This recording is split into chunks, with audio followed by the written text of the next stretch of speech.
ಧಾರವಾಡ ಜಿಲ್ಲೆಯ ಕುಂದಗೋಳ ಮತಕ್ಷೇತ್ರದ ಎಂಆರ್ ಪಾಟೀಲರ 64ನೇ ಹುಟ್ಟುಹಬ್ಬದ ನಿಮಿತ್ತ ಅಭಿಮಾನಿಗಳಿಂದ ಉಚಿತ ನೇತ್ರ ಶಿಬಿರ ಆಯೋಜನೆ ಮಾಡಲಾಗಿತ್ತು. ಶಸ್ತ್ರಚಿಕಿತ್ಸಾ ಶಿಬಿರ ಉದ್ದೇಶಿಸಿ ಮಾತನಾಡಿದ ಬಿಜೆಪಿ ಅಧ್ಯಕ್ಷ ನಾಗನಗೌಡ ಸಾತ್ಮಾರ, ಕಳೆದ 20 ವರ್ಷಗಳ ನಿರಂತರವಾಗಿ ಕ್ಷೇತ್ರದಲ್ಲಿ ಪಕ್ಷದ ಸಂಘಟನೆ ಮಾಡುತ್ತಾ ಎಲ್ಲಾ ವರ್ಗದ ಜನರ ಸಮಸ್ಯೆಗಳನ್ನು ನಿರಂತರವಾಗಿ ಸ್ಪಂದಿಸುತ್ತಾ ಜನನಾ ನಾಯಕರಾಗಿ, ಜನಸೇವಕರಾಗಿ, ಕ್ಷೇತ್ರದ ಶಾಸಕರಾಗಿ ಎಂಆರ್ ಪಾಟೀಲ್ ಆಯ್ಕೆಯಾಗಿರುವುದು ನಮ್ಮೆಲ್ಲರ ಸುದೈವವಾಗಿದೆ ಎಂದರು. ತಾಲೂಕಿನಲ್ಲಿ ಶಿಕ್ಷಣ, ಆರೋಗ್ಯ ಮತ್ತು ಹಳ್ಳಿಗಳ ರಸ್ತೆಗಳ ಸಮಗ್ರ ಅಭಿವೃದ್ಧಿಗಾಗಿ ನಿರಂತರವಾಗಿ ಶ್ರಮಿಸುತ್ತಿದ್ದಾರೆ. ಇಂಥ ಶಾಸಕರನ್ನು ಪಡೆದ ನಾವೆಲ್ಲ ಪುಣ್ಯವಂತರು. ಹಾಗಾಗಿ ಇವರ ಹುಟ್ಟುಹಬ್ಬದ ದಿನದಂದು ಅವರ ಅಭಿಮಾನಿಗಳು ಮತ್ತು ಕಾರ್ಯಕರ್ತರು ಇಂತಹ ಒಳ್ಳೆಯ ಕಾರ್ಯಕ್ರಮಗಳನ್ನು ನಿರಂತರವಾಗಿ ಸೇವಾ ಕಾರ್ಯಕ್ರಮಗಳನ್ನು ಮಾಡುತ್ತಿರುವುದು ಹೆಮ್ಮೆ ವಿಷಯ ಎಂದರು.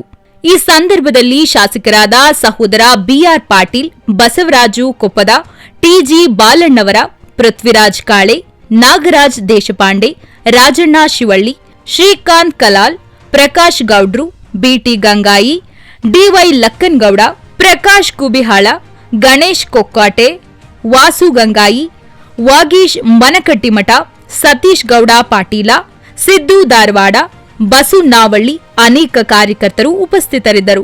ನಾಡಿನ ಹೊಸ ಸುದ್ದಿಗಳಿಗಾಗಿ ಗುಪ್ತಾ ನ್ಯೂಸ್ ಚಾನೆಲ್ ಸಬ್ಸ್ಕ್ರೈಬ್ ಆಗಿ ಬೆಂಬಲಿಸಿ ಪ್ರೋತ್ಸಾಹಿಸಿ.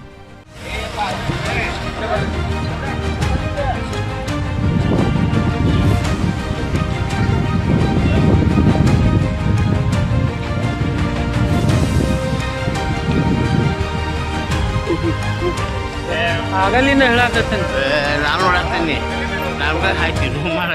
ಅಂದ್ರ ಹೊರ ತೆಗೆದ ಒಳಗ ಕಣ್ಣಿನೊಳಗಡೆ ಲೆನ್ಸ್ ಹಾಕ್ತೀವಿ.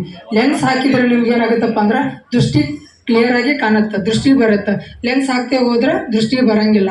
ಸೊ ಅದಕ್ಕೆ ಏನೈತಪ್ಪ ಅಂದ್ರೆ ಇವತ್ತು ಸೈಬ್ರಲ್ಲಿ ಏನು ಮಾಡಿದ್ದಾರೆ, ಉಚಿತವಾಗಿ ಹೊರೆ ಆಪರೇಷನ್ ಮಾಡಿ ಅವ್ರಿಗೆ ಲೆನ್ಸ್ ಹಾಕೋದಾಯ್ತು. ಇಲ್ಲಿಂದ ಕರ್ಕೊಂಡೋಗಿ ನಿಮಗೆ ಏನು ಮಾಡ್ತೀವಪ್ಪ ಅಂದ್ರೆ ನಾವು ಸ್ಕ್ಯಾನಿಂಗ್ ಎಲ್ಲ ಮಾಡ್ಬೇಕಾಗ್ತೈತಿ. ಕಣ್ಣಿನ ಸ್ಕ್ಯಾನ್ ಮಾಡ್ಬೇಕಾಗ್ತೈತಿ, ರಕ್ತ ತಪಾಸಣೆ ಮಾಡ್ಬೇಕಾಗುತ್ತೆ, BP ಶುಗರ್ ಮಾಡ್ಬೇಕಾಗತ್ತೆ. ನೀವು ಯಾರು ಗುಳಿಗೆ ತಗೊಂತೀರಲ್ಲ ಆ ಗುಳಿಗೆ ಇಟ್ಕೋರಿ, ಡಾಕ್ಟರ್ ಕೇಳಿ ತಗೋರಿ ಅಂತ. ಶುಗರು, BP, ಡೈಲಿ ಗುಳಿಗೆ ನಿಂತಿರಲ್ಲ ಒಳಗೆ ಎಲ್ಲ ಅದಕ್ಕೆ ಅಂತ ಗುಳಿಗೆ ಹಂಗೆ ಇಟ್ಕೋರಿ. ಆಮೇಲೆ ನಿಮ್ಗೆ ಆಪರೇಷನ್ ಮಾಡ್ತಾರೆ ಅಂತಂದ್ರೆ ನಿಮ್ಮ ಮನೆಗೆ ಯಾರನ್ನ ಕರ್ಸ್ಕೊಂಡು ತೀರ ಯಾರಿಗೆ ನಡ್ಯಾಕಾಗಲ್ಲ, ವಯಸ್ಸಾಗೋಲ್ಲ, ಯಾರನ್ನೊಬ್ಬರು ಜೊತೆ ಕರ್ಕೋಬೋದು ಅಂತ ಗಟ್ಟಿ ಇದ್ದರೆ ನಡೀತೈತಿ. ಅದೇನು ಕಣ್ಣಿಗೆ ಡಾಕ್ಟರ್ ಇರ್ತಾರ, ಮತ್ತು ಬಸ್ಸು ಬರ್ತೈತಿ, ಮತ್ತು ಬಸ್ ನಿಮ್ಮಲ್ಲಿ ಬಂದು ಕಳಿಸ್ತೈತಿ.